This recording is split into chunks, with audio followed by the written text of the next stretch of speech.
Kawan, terima kasih atas bantuan Anda. Kita harus berurusan dengan pasukan manusia nanti. Huo Yuhao berkata ketika dia melihat dua binatang jiwa besar yang kuat di depannya. Titan Snow Devil King mengangguk dan berkata, karena permaisuri salju berkata kita harus mendengarkanmu, kami akan mengikuti pengaturannya. Raja beruang es mengangguk dan berkata, ya, kakek. Apapun yang Anda ingin Little Bai lakukan, Little Bai akan lakukan. Petik 2. Kakek. Wajah Titan Snow Devil King berkerut sedikit. Ini bukan pertama kalinya dia mendengar Raja Beruang Es memanggil Huo Yuhao itu. Selanjutnya, Raja Beruang Es bahkan sengaja memanggil Huo Yuhao itu sepanjang waktu. Dia berusaha menunjukkan seberapa dekat Huo Yuhao dengan permaisuri salju. Huo Yuhao telah mencoba untuk memperbaikinya beberapa kali, tetapi sangat sulit untuk menghentikan seseorang dengan pikiran satu jalur seperti dia, jadi dia akhirnya menyerah dan membiarkan beruang memanggilnya apapun yang dia inginkan. Huo Yuhao berkata, seperti ini, Huo Yuhao mulai merencanakan beberapa pengaturan. Setelah melalui Ultimate Soldier Plan, dia mampu memimpin tim prajurit elit dalam pertempuran skala kecil, bahkan jika dia tidak mahir dalam memimpin pasukan besar. Tentu saja, skala kecil di sini merujuk pada jumlah orang yang terlibat, dan bukan tanda pisah tanda pisah tanda pisah tanda pisah tanda pisah tanda hubung. Selama setengah bulan terakhir, pangkalan militer Kekaisaran Sun Moon sangat sibuk. Sejak mereka mendirikan markas mereka mulai mengambil tindakan dalam ayunan penuh. Investasi awal tentu membutuhkan waktu. Misalnya, ada pemasangan semua jenis peralatan, deteksi lokasi rinci semua jenis mineral dan cara menambangnya, Hanya setelah menambang semua mineral itu mereka dapat berbicara tentang pemurnian, pengumpulan, dan transportasi. Setelah lebih dari 10 hari membangun, fondasi dasar kurang lebih didirikan dengan bantuan Legiun Insinyur Phoenix Jiwa. Setelah itu, tibalah saatnya untuk menambang mineral. 11 pembuluh darah ditemukan di sini. Vena-vena ini saling berpotongan, dan masing-masing memiliki jumlah cadangan yang berbeda. Namun, semuanya mengandung logam langka berkualitas tinggi. Di antara mereka, logam langka yang diproduksi oleh dua vena memiliki kualitas yang sangat berharga. Dengan situasi seperti itu, seluruh proses penambangan semakin intensif. Selanjutnya, menurut penelitian mereka, di antara 11 vena, 6 meluas sampai ke Kekaisaran Dowling. Ini juga berarti bahwa mereka akhirnya mengarah ke Kekaisaran Dowling, tempat vena logam langka lebih lanjut dapat ditemukan dan dikendalikan. Setelah 10 hari, bala bantuan Kekaisaran Sun Moon tiba. Kumpulan bala bantuan ini tidak memiliki kekuatan bertarung, tetapi mereka adalah tim penambangan logam langka terbaik di Kekaisaran Sun Moon. Ada lebih dari 5.000 dari mereka, dan mereka membawa sejumlah besar mesin. Setelah tiba di pangkalan, mereka segera mendirikan tenda dan duduk. Legiun Insinyur Jiwa Phoenix dan lebih dari 20.000 tentara berkoordinasi dengan tim profesional ini dan memperluas skala yayasan. Pada saat yang sama, mereka mulai menambang. Setelah setengah bulan, aliran logam langka tanpa henti telah ditambang, dan sedang dimurnikan. 24 lubang digali untuk melakukan operasi penambangan. Tidak ada waktu yang terbuang sama sekali. Kekaisaran Sun Moon sangat menyadari bahwa 3 kerajaan dari Doluo kontinen yang asli juga akan mencoba untuk mendapatkan logam yang semakin langka ketika alat jiwa menjadi lebih relevan dalam perang. Jika mereka tahu bahwa ada begitu banyak pembuluh darah besar di Kekaisaran Jiwa Surgawi, mereka pasti akan mempertaruhkan segalanya untuk merebut sumber daya ini. Inilah sebabnya mengapa instruksi pertama Juzi adalah bahwa mereka tidak boleh memperingatkan mereka dari Kekaisaran Dowling, atau membiarkan mereka mencari tahu apa yang sedang terjadi. Kedua, mereka harus menambang semua logam langka dengan kecepatan secepat mungkin.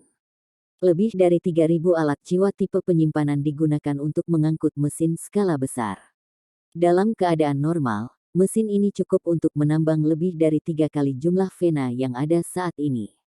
Mereka dibawa karena Kekaisaran Sun Moon ingin bekerja secepat mungkin. Seluruh operasi penambangan berjalan lancar. Alat jiwa pengintai udara ada di mana-mana, melakukan pengawasan ketat pada Kekaisaran Dowling. Setelah sesuatu ditemukan, Legiun Insinyur Jiwa Phoenix akan dapat bereaksi dalam waktu secepat mungkin. Mengingat kekuatan Legiun Insinyur Phoenix Jiwa, mereka akan dapat bertahan untuk waktu yang lama bahkan jika mereka bertemu tentara 100.000 orang. Selain itu, mereka bahkan mendapat bantuan tentara 20.000 orang. Ada banyak formasi jiwa yang dikerahkan di tanah. Alat jiwa skala besar telah sepenuhnya dibangun, dan cukup untuk menghadapi pertempuran yang sudah berjalan lama. Chu Zi juga menginstruksikan pasukan Kekaisaran Sun Mun untuk mengirim lebih banyak bala bantuan. Bukannya dia tidak percaya diri dengan bala bantuan saat ini yang mereka miliki, itu karena Huo Yuhao telah muncul. Sudah setengah bulan. Dia telah menunggu setengah bulan, tetapi Huo Yuhao belum muncul untuk menyebabkan kerusakan.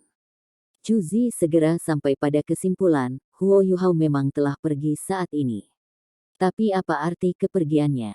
Itu berarti dia pergi untuk mendapatkan lebih banyak bala bantuan. Tidak banyak waktu yang diperlukan untuk melakukan perjalanan dari timur laut Heavenly Soul Empire ke Shrek Academy. Ketika dia kembali, dia mungkin membawa banyak orang kuat dari Shrek Academy bersamanya. Chu Zi telah mengerahkan 2 legiun insinyur jiwa karena alasan ini. Kedua legiun insinyur jiwa ini menonton Akademi Shrek. Setelah master jiwa dari akademi dikerahkan, mereka akan bertugas mencegat mereka. Pada saat yang sama, pasukan di Kekaisaran Jiwa Surgawi diinstruksikan untuk meningkatkan tekanan mereka pada Kekaisaran Jiwa Surgawi. Jika Kekaisaran Sun Mun tahu bahwa rangkaian pengaturan ini semua untuk satu orang, banyak orang pasti akan terkejut. Namun, Chu Zi sangat percaya bahwa ini perlu. Menurutnya, Huo Yuhao hanya akan menimbulkan ancaman yang lebih besar bagi mereka. Tanda hubung. Pada saat ini, Chu Zi sedang mengumpulkan intelijen dari segala arah di tenda komandan. Dibandingkan dengan 3 kerajaan dari benua Douluo asli, Kekaisaran Sun Mun sangat khusus tentang pengawasan dan kecerdasan. Ini terutama benar setelah Chu Zi menjadi marsal dari ketiga pasukan. Perintah pertamanya adalah memperluas lini produksi alat-alat jiwa pengawasan udara, lebih banyak harus diproduksi. Pada saat yang sama, dia meminta lebih banyak dana dari Su Tianran untuk mempercepat penelitian mereka dalam alat jiwa ofensif ketinggian tinggi. Menempati langit adalah komponen yang sangat penting dari pengumpulan intelijen. Pada saat yang sama, itu sangat penting untuk perang. Hanya saja alat jiwa udara sederhana masih tidak efektif dalam pertempuran untuk supremasi udara, dibandingkan dengan guru jiwa dan insinyur jiwa. Chu Zi duduk di kursi komandan dan melihat laporan. Dia mengungkapkan ekspresi agak ragu-ragu di wajahnya dan bergumam, apa yang terjadi? Bagaimana tidak ada gerakan sama sekali? Petik 2. Di Akademi Shrek, dia tidak bisa mengerahkan banyak alat jiwa pengintai udara untuk melakukan pengawasan. Namun, dia sudah mengirim banyak pengintai untuk mengamati setiap gerakan akademi. Shrek Academy sangat tenang selama periode waktu ini. Dia secara alami tahu bahwa Sekte Tang adalah alat jiwa yang diproduksi secara massal. Meskipun dia tidak tahu apa yang sebenarnya mereka hasilkan, dia tidak terlalu khawatir. Kesenjangan dalam keahlian tidak bisa ditutup dalam 1 atau 2 hari. Ini berlaku bahkan untuk Xuan Ziwen. Tidak peduli sekuat apa dia hanya satu orang. Ada sekelompok orang yang sama berbakatnya dengan guru Xuan di Kekaisaran Sun Mun. Dari segi sumber daya, Kekaisaran Sun Mun juga jauh lebih kuat. Yang paling penting, apakah itu Sekte Tang atau Akademi Shrek, mereka tidak punya cukup waktu untuk menutup kesenjangan. Yu Hao, apakah kamu sudah menyerah? Tidak, saya tidak percaya Anda akan melakukan itu. Itu bukan karaktermu. Anda harus dapat memberitahu apa yang kami coba lakukan. Bagaimana Anda bisa menyerah begitu saja? Tapi di mana kamu? Mengapa tidak ada pergerakan dari Shrek Academy? Jangan bilang kau pergi ke kerajaan Dowling. Anda tidak akan melakukan itu, mengingat kecerdasan Anda. Kekuatan utama Kekaisaran Dowling adalah dengan kekuatan yang tersisa dari Kekaisaran Jiwa Surgawi, mencoba untuk melawan Kekaisaran kita. Anda harus tahu bahwa mereka akan kalah jumlah jika kita menekan mereka. Karena itu masalahnya, di mana tepatnya Anda berada? Apakah ada sesuatu yang lebih penting daripada menghentikan saya? Tidak, kurasa tidak. Anda harus melakukan sesuatu, dan saya yakin Anda akan memiliki sesuatu untuk ditunjukkan kepada saya. Kecuali kalau ekspresinya sedikit berubah. Dia tidak mau berpikir lebih dari itu. Dia juga percaya bahwa itu tidak akan terjadi. Mengingat kemampuan Yu Hao saat ini, ada sangat sedikit yang bisa menyakitinya. Chu Zi mengejek dirinya sendiri dan sedikit kesal ketika dia berkata, ketika kamu pergi, aku terus khawatir bahwa kamu akan kembali.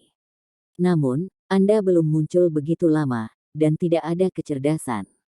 Saya mulai khawatir tentang keselamatan Anda.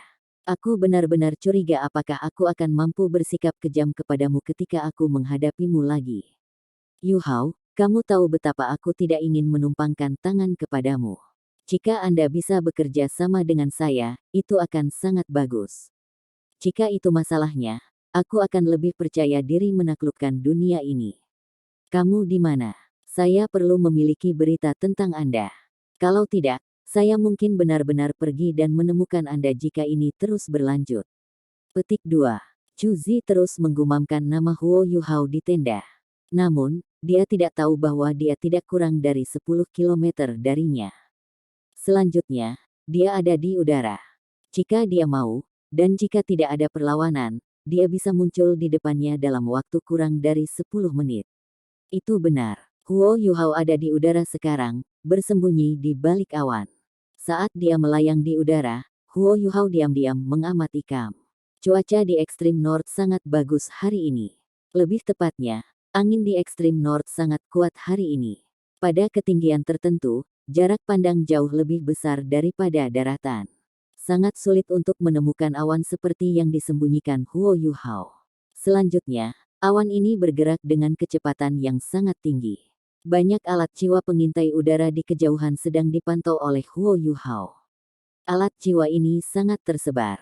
Selain itu, mereka semua adalah jenis alat pengintai jiwa yang berbeda. Ada alat jiwa pengintai all-round sekitar 1000 meter di udara, dan detektor osilasi pada ketinggian 500 meter. Bahkan ada detektor panas pada ketinggian 200 meter. Alat jiwa pengawasan udara sangat tersebar. Tidak diragukan lagi, mereka telah belajar pelajaran ketika Huo Yu Hao telah menghancurkan banyak dari mereka sekaligus. Ada lebih banyak dari mereka sekarang, dan mereka semua bubar. Selain itu, mereka melakukan pengawasan yang lebih mendalam untuk mencapai hasil yang lebih besar. Tentu saja, ini membutuhkan lebih banyak upaya untuk diinvestasikan. Pada titik itu, Chu Zi secara alami tidak berhemat sama sekali. Setelah periode pengamatannya, Huo Yu Hao menemukan bahwa alat jiwa pengintai udara tidak hanya melindungi pangkalan militer di bawah ini. Mereka juga diarahkan menuju Kekaisaran Dowling.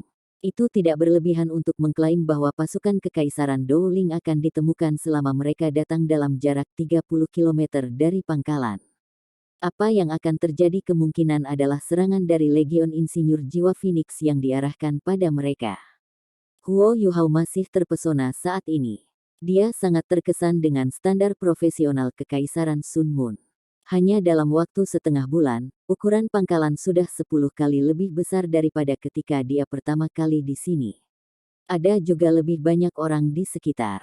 Dia belum melihat banyak alat jiwa berskala besar. Semua alat jiwa digunakan, tetapi polusi suara yang mereka ciptakan tidak terlalu tinggi. Dia kurang dari 3000 meter di langit sekarang, tetapi tidak ada suara dari bawah yang terdengar di ketinggian ini. Terbukti, Kekaisaran Sun Moon telah melakukan pekerjaan besar dalam meminimalkan polusi suara. Meskipun Huo Yu Hao tidak terlalu berpengalaman dalam penambangan logam langka, dia bisa tahu dari skala operasi penambangan mereka bahwa jumlah cadangan di tambang itu sungguh luar biasa. Kekaisaran Sun Moon tidak akan mengambil banyak waktu untuk menambang semua logam, mengingat skala operasi penambangan mereka. Dari langit, semuanya jernih. Ada lebih dari 20 terowongan tambang.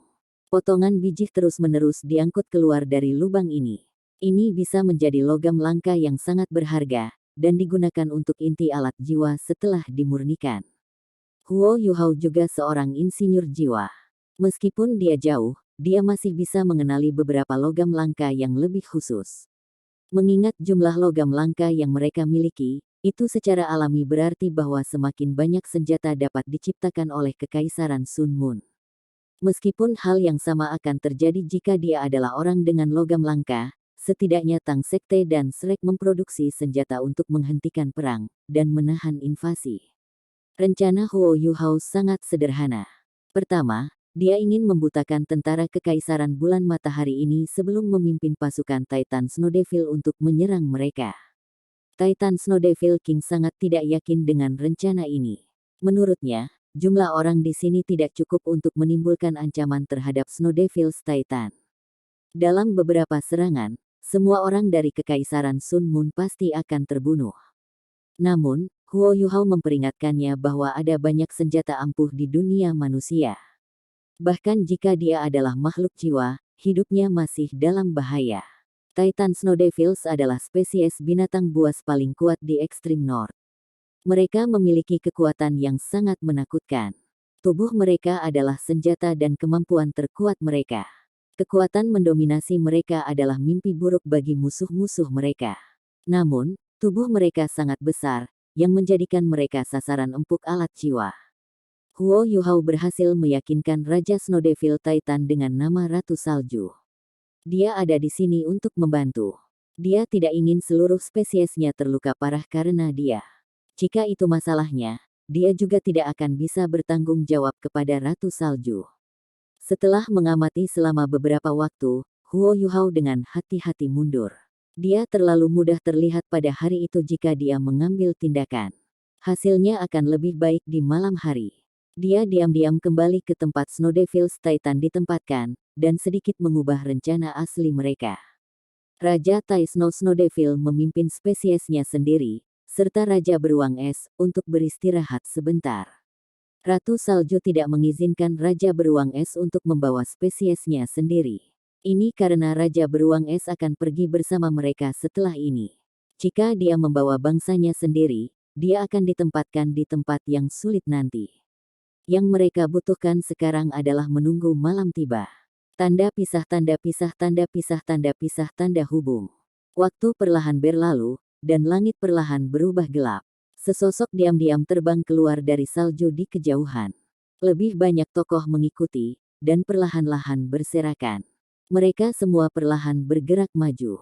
Mereka meringankan langkah mereka dan berusaha untuk tidak mengeluarkan suara saat mereka bergerak maju. Semuanya maju menuju target yang sama. Sosok di depan semua orang, dengan ketinggian sekitar 2 meter, bukan Huo Yuhao. Dia adalah pria kekar dengan fisik yang sangat berotot. Ketika binatang buas mencapai tingkat tertentu, mereka bisa berubah menjadi penampilan manusia, dan Raja Tan Snow Devil tidak terkecuali.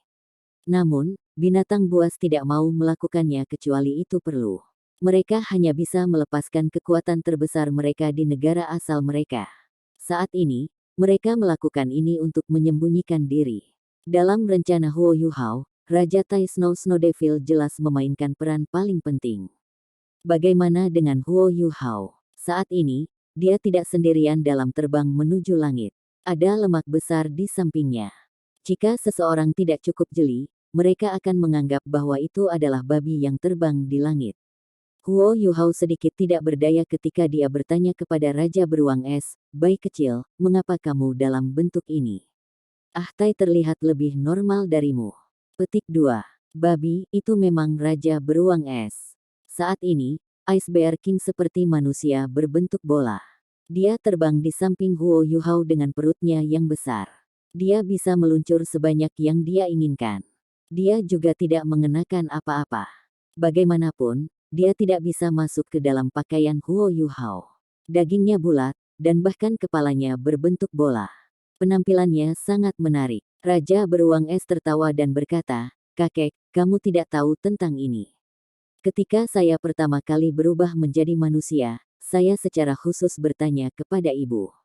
Dia berkata bahwa dia menyukai saya dalam keadaan gemuk saya. Itu sebabnya saya memilih tampilan ini. Saya terlihat keren. Lihatlah lemakku. Itu tidak mengubah betapa menariknya aku rasa." Petik 2. Huo Yuhao memukul dahinya. Bagaimana seseorang bisa menggambarkan rasa sebagai hal yang menarik? Namun, dia tidak mengatakan apa-apa lagi. Bagaimanapun, dia sudah dalam kondisi ini. Tidak mungkin itu bisa diubah. Di bawah pengaruh imitasi Huo Yuhao, mereka perlahan menyembunyikan diri dan terbang ke kejauhan.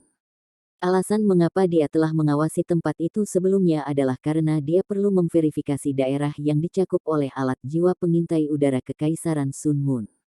Setelah pengawasannya di siang hari, Huo Yuhao sudah memiliki rencana di benaknya. Karena Kekaisaran Sun Moon terutama menonton Kekaisaran Dowling, mereka bisa menyelinap masuk dari sisi lain. Dengan cara ini, mereka bisa mendekati. Begitu mereka mengambil tindakan, mereka juga bisa menembus markas Kekaisaran Sun Moon lebih cepat. Huo Yuhao memimpin Little Bai semakin tinggi ke langit. Bai kecil adalah binatang buas. Sementara dia terlihat gemuk, dia sebenarnya lebih cepat dari Huo Yuhao setelah dia mulai terbang. Namun, dia lebih mengagumi Huo Yuhao saat ini. Kakek, berbagi deteksi spiritualmu sangat menyenangkan. Saya bisa melihat sejauh ini meskipun sangat gelap. Haha, lihat, Tai masih berjalan dengan bodoh. Lihat dia sangat kecil. Sangat menyenangkan. Petik 2. Diam. Kalau tidak, aku akan meminta ibumu untuk memukulmu. Huo Yuhao hanya bisa berbalik melawan Bai kecil yang mengoceh. Bai kecil segera tenang. Setelah berubah menjadi manusia, matanya menjadi sedikit bergeser. Dia memohon, kakek, jangan lakukan itu. Saya akan diam. Petik 2. Huo Yuhao sedikit geli, dan berhenti menghiburnya. Deteksi spiritualnya tidak hanya terkait dengan Little Bai. Itu juga dikaitkan dengan Raja Tai Snow Devil di bawah ini. Ini membantu komandonya melalui pengawasan dan deteksi. Saat ini, dia berada 1000 meter dari tanah. Ini adalah beban besar pada kekuatan spiritualnya, mengingat seberapa jauh dia harus melepaskan berbagi deteksi spiritualnya. Tanpa inti jiwanya, dia tidak akan mampu melakukannya. Segera, Snow Devil's Titan berhenti atas perintahnya. Mereka bersembunyi di balik gunung yang tertutup salju. Gunung ini sedikit lebih dari 20 km dari pangkalan Kekaisaran Sun Moon. Itu juga batas alat jiwa pengawasan udara. Karena Titan Snow Devils yang lain tidak dapat menjadi manusia, mereka ditempatkan lebih jauh, dekat jarak 25 km. Mereka berjongkok dan diam-diam menunggu instruksi.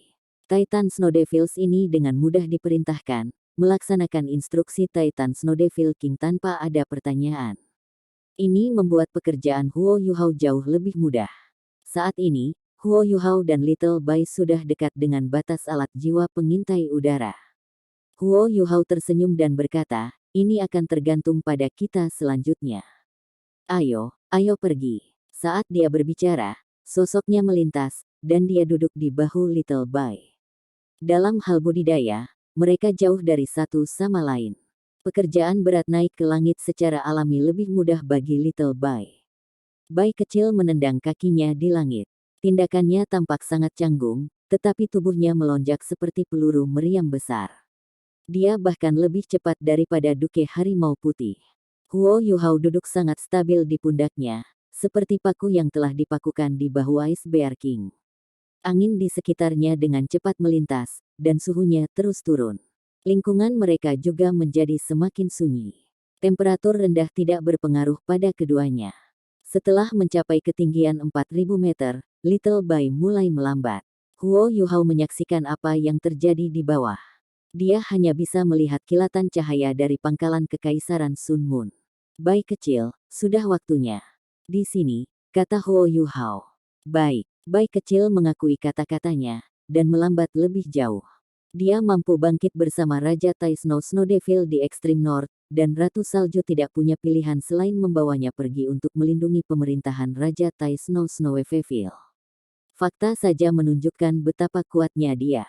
Hanya saja kehadiran Snow Empress membuatnya tampak sangat tidak berbahaya. Jika seseorang benar-benar menganggapnya sebagai sasaran empuk untuk digertak, dia pasti akan menghukum orang itu. Huo Yuhao tersenyum dan berkata, Bai kecil, terserah kamu sekarang. Tidak masalah. Biarkan saya tunjukkan betapa baiknya saya. Bai kecil berteriak senang. Dia dan Raja Tai Snow Devil tampaknya memiliki semacam ketidaksukaan satu sama lain. Di masa lalu, mereka akan selalu bertarung setiap kali mereka melihat satu sama lain.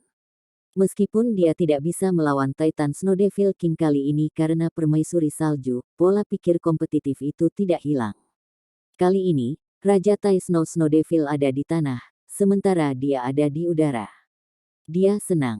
Dia bahkan berpikir bahwa Huo Yuhao lebih di sisinya. Faktanya, Huo Yuhao telah membawanya ke udara karena dia lebih mahir mengendalikan unsur-unsur, sedangkan Raja Titan Snow Devil secara fisik lebih kuat dan lebih cocok untuk serangan langsung. Itulah satu-satunya alasan. Huhu. Rengekan bernada rendah mulai beresonansi dari mulut Little Bai. Lengannya yang tebal dan gemuk menjulur ke kedua sisi. Cahaya biru suram mulai memancar darinya, dan ia mulai membesar. Dia kembali ke bentuk aslinya. Dia ingin menunjukkan kemampuan penuhnya di depan Huo Yuhao. Untuk melakukannya, yang terbaik adalah jika dia dalam bentuk aslinya. Raja beruang es bersinar dengan lingkaran cahaya biru es di langit malam. Tingginya hampir 30 meter, tubuhnya seperti gunung kecil, tetapi ia masih bisa tetap terpaut di udara. Matanya, yang sangat kecil sebelumnya, mulai mengembang bersama tubuhnya. Murid-muridnya memancarkan cahaya biru gelap. Cahaya ini mengalir keluar dari matanya seolah-olah itu cair. Undulasi kekuatan jiwanya yang sangat besar mulai perlahan tapi pasti menyebar. Mereka bahkan kental saat mereka merembes darinya. Saat ini, dia berada di atas Huo Yuhao. Huo Yuhao hanya bisa merasakan gelombang kekuatan jiwa yang menakutkan yang dilepaskan oleh Raja Beruang Es.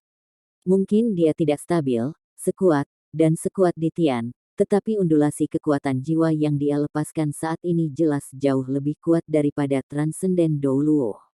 Lebih jauh lagi, dia menakutkan. Dia seperti kastil bergerak yang tak tertembus. Raja Beruang Es meraung. Kekuatan jiwanya yang sedingin es mulai berputar di sekitar tubuhnya. Dia terus mencurahkan kekuatan jiwanya, sementara elemen es di udara mulai berkumpul ke arahnya dengan kecepatan yang mengkhawatirkan. Posisi Huo Yuhao berada di tidak terpengaruh sama sekali. Dia berhasil mengamati dengan deteksi spiritualnya bahwa ada bola cahaya biru di depan dada Ice Bear King, dalam bentuk angin puyuh. Itu harus menjadi inti jiwa Raja Beruang Es. Dibandingkan dengan inti jiwa Huo Yuhao sendiri, inti jiwa Ice Bear King jauh lebih besar. Itu bahkan terletak di dadanya. Saat inti jiwa besar ini berputar, kekuatan jiwa Raja Beruang Es itu sendiri sepertinya mengalir tanpa batas. Elemen es di udara dengan cepat menguat. Huo Yuhao heran melihat beberapa awan jauh mulai melayang ke arah mereka ketika Raja Beruang Es melepaskan kekuatan jiwanya. Mereka berubah menjadi kepingan salju yang tak terhitung jumlahnya yang menari-nari di sekitar sosok besar Ice Bear King. Raungan bergema terus-menerus dari Ice Bear King. Perlahan, angin puyuh besar terbentuk dari es dan salju muncul di udara, berputar sangat cepat. Hal yang paling menakutkan adalah ia berkembang dengan cepat juga. Hanya dalam hitungan detik, area yang dikuasai Ice Bear King berdiameter lebih dari 1000 meter. Sama seperti Snow Empress telah sebutkan, semua binatang berjenis es jauh lebih kuat di ekstrim North. Ini juga berlaku untuk Raja Beruang Es. Jika mereka lebih jauh ke selatan, suhu udara tidak akan terlalu rendah. Jika dia ingin melakukan sesuatu seperti ini, dia harus menggunakan setidaknya 20% lebih banyak kekuatan jiwa. Angin puyuh besar masih berkembang dengan cepat. Mulai dari 1500 meter menjadi 2000 meter, menjadi 2500 meter, dan kemudian menjadi berdiameter 3000 meter. Jika bukan karena kenyataan bahwa hari ini sangat gelap, dan mereka berada 4500 meter di langit, angin puyuh yang menakutkan akan segera ditemukan. Sangat disayangkan bahwa alat jiwa pengintai udara Kekaisaran Sun Moon tidak bisa melihat apapun di ketinggian seperti itu. Ketinggian 5000 meter mengancam seluruh kehidupan. Raungan Raja Beruang Es perlahan-lahan tumbuh semakin kuat. Kekuatan jiwanya masih dilepaskan pada tingkat yang meningkat. Angin puyuh tampaknya tidak terbatas sekarang. Itu dipertahankan pada kecepatan konstan, tetapi diameternya perlahan mencapai 4000, dan kemudian 5000 meter. Itu adalah pertama kalinya Huo Yuhao melihat binatang buas melepaskan kemampuan penuhnya. Itu sangat menakutkan. Jika Raja Beruang Es menunjukkan kemampuan luar biasa, seberapa kuatkah di Tian? Jika bukan karena fakta bahwa Penatua Suan dan Penatua Mu telah bekerja sama untuk melawan Ditian, Akademi Shrek akan dihancurkan. Binatang buas memang makhluk menakutkan yang sama yang pernah memerintah benua Douluo. Ice Bear King telah berubah menjadi biru sedingin es. Bulu awalnya putih seperti kristal es sekarang. Aura dominannya masih tumbuh semakin kuat. Namun, ukuran angin puyuh berhenti tumbuh ketika mencapai diameter 5.000 meter. Satu-satunya hal yang berubah adalah kecepatannya. Di bawah kendalinya, itu mulai berputar lebih cepat. Perlahan-lahan, suara desing tajam dan hembusan angin yang bertiup dari telinga mulai bergema di udara. Suara itu membuatnya tampak seperti udara akan terkoyak. Selain itu, suhu di sekitar angin puyuh mulai turun secara signifikan. Kepingan salju yang menari perlahan berubah menjadi serpihan es yang tajam. Di bawah pengaruh angin yang kencang, mereka berubah menjadi senjata yang menakutkan dan mematikan. Raja beruang es itu berseru kegirangan. Dia mengangkat telapak tangannya sebelum meniru tindakan yang menekan, tubuhnya mulai bersinar dengan cahaya biru sedingin es. Angin puyuh menyimpang dari kendalinya, dan mulai turun. Saat turun, itu mulai berkembang lagi, karena Raja Beruang Es tidak lagi mengendalikannya. Diameter 5.000 meter hanyalah awal. Badai salju akan datang. Ini adalah keterampilan jiwa bawaan dari Ice Bear King, Blizzard. Itu benar-benar badai salju. Keterampilan jiwa bawaannya hanya disempurnakan dengan saran Ratu Salju. Bahkan seseorang yang sekuat Titan Snow Devil King harus menghindari Ice Bear King's Blizzard. Satu-satunya alternatif adalah menghentikan Raja Beruang Es untuk melepaskan versi lengkap Blizzard-nya. Blizzard-nya mengamuk di udara. Mata angin yang tajam dan serpihan es yang menusuk tulang menyapu seluruh langit. Segera, area yang tertutup angin puyuh adalah 10 kali ukuran aslinya. Dari atas, Huo Yuhao dapat dengan jelas melihat bahwa Blizzard ini sebenarnya telah menutupi seluruh markas, dan bahkan sebagian besar alat pengintai jiwa. Dia terlalu kuat. Meskipun dia memiliki penilaian sendiri tentang Raja Beruang Es, dia benar-benar menyadari bahwa Raja Beruang Es sangat kuat, meskipun dia sangat berpikiran sederhana. Raja Beruang Es memukul telapak tangannya di dadanya dan berteriak penuh semangat. Sebagian elemen es yang mengamuk di udara mulai berkumpul ke arahnya, dan dia menyerapnya ke dalam tubuhnya untuk mengisi kembali dirinya. Kakek, bagaimana? Saya cukup baik, bukan? Raja Beruang Es bertanya, senang. Huo Yuhao mengangguk dan berkata, hebat. Kami akan menunggu hasilnya sekarang. Petik 2. Mengingat badai salju, bahkan deteksi spiritualnya sedikit tidak efektif. Dia membutuhkan waktu agar keterampilan jiwa Raja Beruang Es yang menakutkan dilepaskan sepenuhnya sebelum memutuskan apakah itu efektif. Adapun Kekaisaran Sun Moon, ia hanya bisa berdoa untuk mereka. The Ice Bear King's Blizzard terlalu kuat. Tanda pisah tanda hubung. Chuzi sedang menyelesaikan beberapa masalah administrasi di tenda komandan ketika dia menyadari bahwa angin di luar sepertinya sudah semakin kuat. Deru angin semakin kencang. Dia bahkan merasa bahwa lampu jiwa di tenda mulai sedikit berkedip. Apakah ada angin kencang di luar? Dia mengambil mantelnya dari kursinya dan mengenakannya sebelum meninggalkan tenda. Ketika dia pertama kali membuka tirai, dia merasakan embusan angin dingin yang menyapu wajahnya. Dia menggigil. Dingin sekali. Angin dingin melolong. Depresi terbentuk di permukaan semua tenda. Di udara, kepingan salju menari dan turun. Selain itu, angin dan kepingan salju menghantam pangkalan semakin keras. Mengapa ada badai salju yang begitu kuat? Sejak dia tiba, Juzi berpikir bahwa dia perlahan-lahan beradaptasi dengan kondisi yang ketat. Namun, badai salju malam ini tampaknya agak terlalu ekstrim. Pasukan. Sini. Seorang anggota Legiun Insinyur Phoenix Jiwa bergegas di depannya, siap menerima pesanan. Juzi berkata, cepat, bantu aku mewariskan perintah agar semua orang waspada terhadap angin.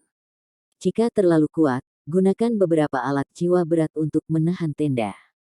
Juga, jangan lupa untuk tetap hangat. Petik 2. Iya. Polisi itu segera pergi. Namun, angin masih semakin kuat. Juzi kembali ke tendanya dan menutup tirai. Kemahnya didukung oleh alat-alat jiwa. Kehangatan di dalam membuatnya menghela napas lega. Tidak terhindarkan bagi seseorang untuk merasa jauh lebih santai bergerak dari dingin ke tempat yang lebih hangat. Namun, dia masih mengerutkan alisnya. Ada sejumlah besar vena logam langka di sini, meskipun kondisinya cukup ketat. Pasukan 20.000 orang yang dibawa Juzi bersamanya kali ini adalah tentara yang dikerahkan dari utara Kekaisaran Sun Mun, mampu mentoleransi sumur dingin.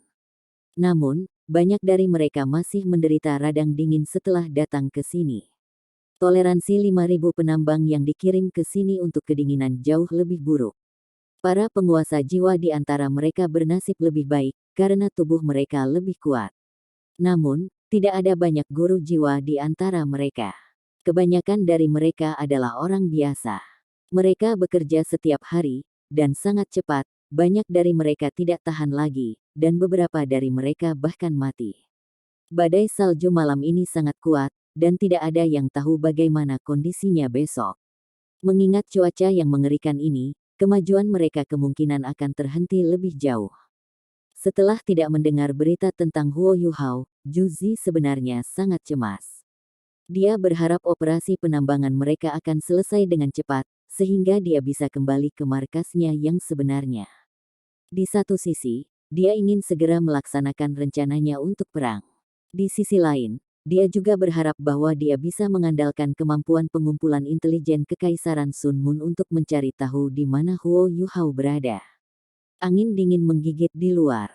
Suara memekakkan telinga membuatnya seolah-olah roh pembalasan berteriak melewati. Lampu jiwa di tenda komandan berkedip bahkan lebih intens, dan bahkan lebih banyak depresi muncul di sekitar tenda komandan. Lebih kuat lagi sekarang. Cici. Suara-suara aneh mulai terdengar di sekitar tenda. Juzi tiba-tiba memusatkan pandangannya, dan sepertinya telah memikirkan sesuatu. Dia dengan cepat menyerbu ke arah pembukaan tenda dan menarik tirai. Serpihan es yang tak terhitung jumlahnya terbang masuk. Serpihan es ini membawa dingin dan ketajaman yang kuat. Juzi tanpa sadar mengangkat tangannya sebelum dia mencurahkan kekuatan jiwanya, membentuk penghalang pelindung di sekitar dirinya.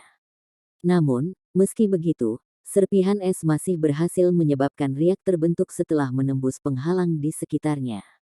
Rusak. Juzi bergumam heran, dan segera melepaskan pelindung jiwanya. Dia adalah Sol Sage 7 cincin.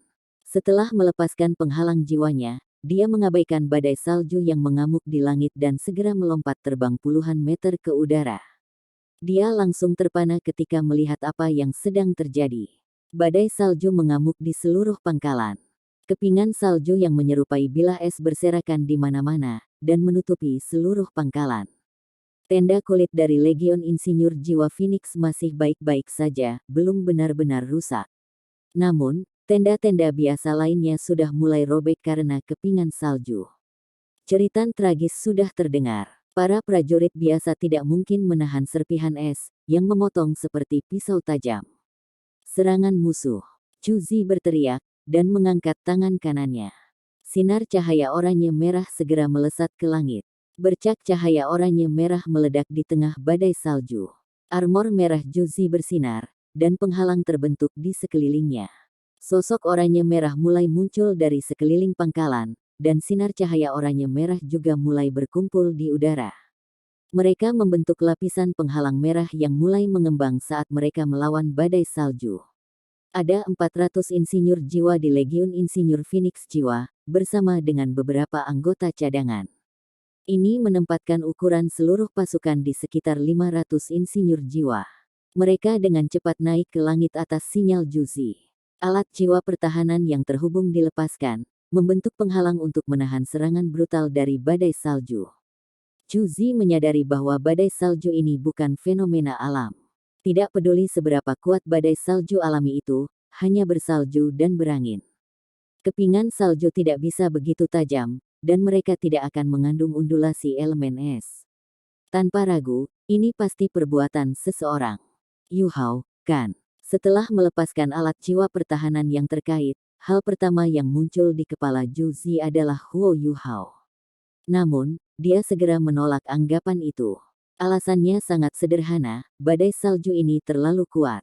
Segala sesuatu di sekitarnya telah tertutup oleh badai salju ini, dan itu merusak segalanya. Tidak peduli seberapa berbakatnya Huo Yuhao dalam hal ultimate ace-nya, dia tetaplah seorang sage jiwa. Seorang jiwa sage tidak mungkin menunjukkan kemampuan yang mengerikan seperti itu. Chu Zi bahkan merasa bahwa ini tidak mungkin dilakukan oleh seorang guru jiwa tunggal. Apakah itu dalam hal masalah militer atau alat jiwa, Chu Zi sangat cerdas. Namun, semua orang memiliki kekurangan dan kekurangan mereka, dan dia tidak terkecuali. Kekurangan terbesarnya adalah dia bukan seorang guru jiwa yang kuat. Dia bukan seorang master jiwa yang kuat, tetapi seorang insinyur jiwa murni sebagai gantinya. Tuan jiwa terkuat yang pernah dia lawan adalah tuan jiwa jahat dari Gereja Roh Kudus, yang dia hindari secara aktif. Inilah sebabnya dia tidak bisa menyimpulkan budidaya yang dibutuhkan oleh seorang guru jiwa untuk menghasilkan badai salju yang begitu brutal. Atau lebih tepatnya, dia tidak bisa mengatakan jumlah master jiwa yang dibutuhkan untuk menghasilkan badai salju ini. Jangan bilang bahwa kekaisaran jiwa surgawi atau kekaisaran Dowling sebenarnya memiliki legiun penguasa jiwa yang kuat. Namun, tidak peduli seberapa kuat badai salju ini, itu tidak bisa mengguncang pertahanan terkait dari seluruh legion insinyur jiwa Phoenix. Namun, pertahanan terkait yang dibentuk oleh 500 insinyur jiwa masih memiliki batas. Pertahanan mereka tidak mungkin melindungi seluruh pangkalan. Lagi pula, pangkalan itu harus cukup besar untuk menampung 25.000 orang. Mereka hanya bisa melindungi sepertiga dari markas. Ini batas mereka. Setelah menstabilkan formasi, Chu Zi segera turun dan terus memberikan perintah. Dia tidak memerintahkan para prajurit untuk mundur ke sepertiga pangkalan ini. Mengingat betapa mengerikannya badai salju itu, para prajurit biasa akan terkoyak begitu mereka membuka diri di luar. Dia segera memberi perintah agar semua orang bersembunyi di bawah tempat tidur mereka dan menutupi tubuh mereka dengan selimut. Meskipun masih ada banyak korban dengan cara ini, dia hanya bisa berharap bahwa badai salju yang tidak alami ini tidak akan bertahan terlalu lama. Jika itu masalahnya, jumlah korban bisa diminimalkan. Solusi Chu Zi tidak diragukan lagi yang terbaik yang bisa mereka lakukan sekarang. Badai salju yang kuat seperti itu tidak wajar. Menurutnya, itu tidak bisa bertahan lama. Namun, ekspresinya masih berubah setelah dia menempatkan para prajurit di pangkalan. Dia tahu bahwa mereka telah kehilangan pertempuran ini, meskipun itu baru saja dimulai. Sebagian besar prajurit bersembunyi di bawah tempat tidur mereka dan untuk sementara menghindari badai salju. Namun, 2/3 lainnya dari pangkalan sudah terkoyak. Itu tidak bisa mengandung siapapun lagi. Dia memiliki 25.000 pria bersamanya, dan itu sudah sangat sempit. Mustahil untuk menampung semua orang dalam sepertiga sisa basis. Ini berarti bahwa rencana awal mereka tidak dapat diselesaikan bahkan jika badai salju ini segera berakhir, dan bahkan jika tidak ada banyak korban, itu akan sangat tertunda. Selain itu, banyak orang pasti akan terluka atau terbunuh. Bahkan mesin yang digunakan untuk menambang logam langka akan sangat rusak. Badai salju ini sungguh luar biasa. Selain itu, Chu Zi bahkan tidak bisa menemukan targetnya. Jika dia tidak bisa mengunci lawannya dan mencari tahu di mana badai salju ini berasal, dia tentu saja tidak punya cara untuk menghadapinya. Tidak dapat menemukan lawan saya. Saat dia berpikir sampai di sini, ekspresi Chu Zi berubah lebih suram. Dia tanpa sadar mengangkat kepalanya dan mengintip ke langit. Yang dia lihat hanyalah badai salju yang mengamuk di langit malam yang gelap gulita. Itu dia. Alat jiwa pengawasan udara akan sangat rusak dalam badai salju ini. Atau lebih tepatnya, rencana asli pihak lain. Saat dia memikirkan ini, Chu Zi menggertakkan giginya sangat keras. Skema, ini jelas skema. Pihak lain jelas tahu bahwa bahkan jika saya mengetahui bahwa rencana mereka adalah untuk menghancurkan alat jiwa pengintai udara kami, saya tidak akan dapat memerintahkan insinyur jiwa saya untuk meninggalkan pangkalan, mengingat badai salju. Pangkalan ini adalah yayasan kami memiliki begitu banyak tentara di sini. Bahkan jika mereka memilih untuk mundur, tidak akan ada cukup tenda. Kami masih akan mengalami kerugian besar. Kita harus melindungi markas kita. Ini memberi mereka cukup waktu untuk menghancurkan alat jiwa pengintai udara kami. Tanda pisah tanda hubung. Pengurangan Chu Zi semuanya benar. Huo Yuhao ada di punggung Raja Beruang Es sekarang saat dia mencari alat pengintai jiwa di perbatasan badai salju. Ketika dia telah memeriksa mereka sebelumnya, dia sudah menghafal posisi alat jiwa pengintai udara. Adapun orang-orang yang berada dalam badai salju, dia tidak perlu khawatir sama sekali. Semakin dekat badai salju ini dengan tanah, semakin besar area yang dicakupnya. Namun, kekuatan sebenarnya akan berkurang. Ketika berada di udara, kekuatan penghancurnya akan semakin besar. Alat jiwa pengintai udara itu tidak terlalu tangguh. Mengingat kekuatan badai salju, mereka pasti akan dihancurkan. Raja Beruang Es pernah menanyai Huo Yuhao. Dia memberitahu Huo Yuhao bahwa kekuatan penghancur blizzardnya akan beberapa kali lebih besar jika dilepaskan pada ketinggian yang lebih rendah. Musuh tentu akan menderita kerugian yang jauh lebih besar. Namun, Huo Yuhao menghentikannya untuk melakukannya. Alasannya sederhana. Dia tidak ingin menggunakan badai salju ini untuk menghadapi musuh. Mengingat kemampuan Juzi secara keseluruhan dan legion insinyur jiwa Phoenix-nya, badai salju tidak dapat benar-benar melukai mereka. Setelah wilayah yang diliputi oleh badai salju ini menjadi lebih kecil, dia mungkin memiliki beberapa cara untuk menghadapinya, karena dia sangat cerdas. Selain itu, poin terpenting adalah bahwa Huo Yuhao tidak ingin membunuh terlalu banyak prajurit biasa. Mereka tidak bersalah, hanya orang biasa. Perang dan invasi adalah hasil dari perintah penguasa mereka. Niat utama Huo Yuhao adalah untuk mengganggu rencana kekaisaran Sun Moon, bukan untuk membunuh orang. Juga, dia adalah satu-satunya yang tahu jauh di lubuk hatinya bahwa dia takut menyakiti Juzi. Memang benar bahwa badai salju ini sangat efektif. Tanah bergetar berulang kali, dan pasukan kekaisaran Sun Moon berada dalam keadaan kebingungan besar. Meskipun perintah Juzi sangat tepat, dia tidak mungkin berurusan dengan Huo Yuhao sekarang. Badai salju yang mengamuk juga sedikit melemah atas permintaan Huo Yuhao, tapi ini membiarkannya lebih lama, cukup lama untuk semua alat pengintai jiwa yang bisa ditangani. Badai salju segera meliputi wilayah yang lebih kecil. Namun, bagian-bagian dari pangkalan kekaisaran Sun Moon yang terbuka sudah sepenuhnya hancur. Kekuatan bilah es itu terbatas, tetapi itu hanya berlaku untuk tuan jiwa. Bagi orang awam, mereka masih cukup mematikan. Meskipun kekuatan badai salju sudah sangat berkurang atas permintaan Huo Yuhao, masih ada banyak prajurit yang tidak akan pernah keluar dari bawah tempat tidur mereka. Tanda hubung. Juzi tampak sangat muram sekarang. Dia mempertahankan formasi pertahanan yang terkait, yang dengan cepat menguras kekuatan jiwa mereka. Bilah es tidak terlalu kuat, tapi sulit bagi mereka untuk mempertahankan posisi mereka di dalam badai salju. Hanya dalam waktu singkat, semua insinyur jiwa harus mengisi kembali kekuatan jiwa mereka dengan botol susu masing-masing. Lebih penting lagi, badai salju sangat mengurangi moral para prajurit. Pada saat ini, raungan terdengar di kejauhan. Juzi jelas melihat sosok yang sedang menuju ke pangkalan dengan cepat. Angka ini tidak mendekati pangkalan, tetapi mulai menyebabkan kerusakan di sekelilingnya. Sosok itu tampak seperti manusia, tetapi kekuatannya sangat menakutkan. Suara kehancuran yang sangat keras mulai bergema di udara. Tim kecil 1, jaga dia. Perintah Juzi. Dia masih tidak menghapus formasi pertahanan yang terkait.